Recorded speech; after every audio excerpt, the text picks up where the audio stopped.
Сергей Есенин. Молитва матери. На краю деревни старая избушка, там перед иконой молится старушка.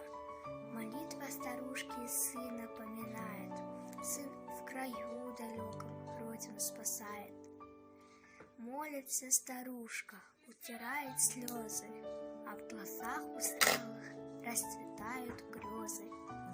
Видит она поле перед боем, где лежит убитым сын ее героем. На груди широкой брызжет кровь, что пламя, а в руках застывших вражеское знамя.